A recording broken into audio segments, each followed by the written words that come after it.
Doctors association of Bangladesh ড্যাবের কেন্দ্রীয় সম্মেলন ঘিরে তৎপরতা বেড়েছে বিএনপিপন্থী চিকিৎসকদের। ভোটার তালিকা হালনাগাদ করা, প্যানেল চূড়ান্ত সহ নানা কাজে ব্যস্ত সময় পার করছেন চিকিৎসকরা।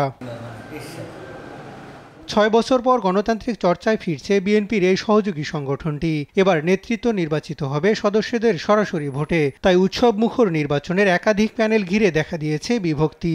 ত্রুটিপূর্ণ সদস্য তালিকা নিয়েও আপত্তি করছেন অনেকেই। যে ২৯০০ সামথিং যে ভোটার লিস্ট, এখানে কিছু ডুপ্লিকেশন আছে এবং কিছু ফলস ভোটার আছে। সে পাসই করে নাই ওই ডেটে, স্টুডেন্ট, কিন্তু তার নাম ডাক্তার হিসেবে দিয়ে ভোটার লিস্টে উঠে গেছে। এরকম আমরা পাইছি প্রায় ২৫০ জনের মতো আমাদের দৃষ্টিতে।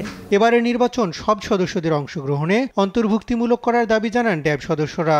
যে উৎসবমুখর পরিবেশ তৈরি করে, প্রতিটি সদস্যের মধ্যে যে উদ্দীপনা তৈরি করে, তার মাধ্যমে আমরা আরো সামনে দৃঢ়ভাবে ঐক্যবদ্ধ আমরা ছিলাম, ঐক্যবদ্ধ আছি, সামনে আরো ভালোভাবে আমরা কাজ করার সুযোগ পাবো। অবশ্যই 23,500 যে লাইভ মেম্বার ছিল সেখান থেকে 1531 জন বাদ করেছে, তাদেরকে এখানে এই ভোটার তালিকায় সংযুক্ত করে। পতিত আওয়ামী লীগের আমলে সদস্যপদ নবায়ন না করা, সংগঠনের সঙ্গে নিয়মিত যোগাযোগ না রাখা সহ বিভিন্ন কারণে কিছু সদস্যের পদ বাতিল হয় বলে জানান ড্যাবের সদ্য বিলুপ্ত কমিটির সভাপতি। কারণ বহু লাইভ মেম্বারের কাছে আমরা আমাদের ছেলেরা আমরা নিজেরা গিয়েছি যে ভাই আপনার ফর্মটা শুধু আপনি ইনফরমেশনটা আপডেট করে দিবেন, কোনো টাকা লাগবে না।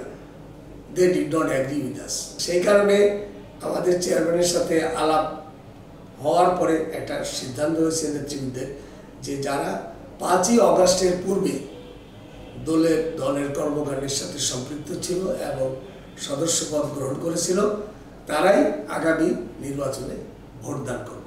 নির্বাচন ঘিরে একাধিক প্যানেল থাকলেও সবাইকে নিয়ে নির্বাচনের প্রস্তুতি হচ্ছে বলে জানান সম্মেলন বাস্তবায়ন কমিটির এই সদস্য। ডক্টরস বাংলাদেশ ড্যাবের যে প্রধান পৃষ্ঠপোষক জনাব তারেক রহমান, তিনি এবার বিশেষ করে একটি সম্মেলন প্রস্তুত কমিটির মাধ্যমে যেটা কীভাবে সুষ্ঠু একটি সম্মেলনের মাধ্যমে এই নেতৃত্বটি চলে আসেন সেই ধরনের একটা প্রস্তুতি চলছে। এই যারা বিশেষ করে যারা এই সংগঠনের যারা মেম্বার আছেন, তারা তাদের মেম্বারশিপগুলো কি কতটুকু যাচাই বাছাইয়ের কাজ চলছে এই মুহূর্তে। তো সেখানে আমরা আশা করি যে একটি উৎসবমুখর পরিবেশে যেন এই ঐক্যবদ্ধ ড্যাব এই আসেন, সেই ধরনের নেতৃত্ব যেন আসেন। দ্রুত নির্বাচনের দিনক্ষণ ঘোষণা হবে বলেও জানান তিনি। হাসান আল মাহমুদ, দেশ টিভি, ঢাকা।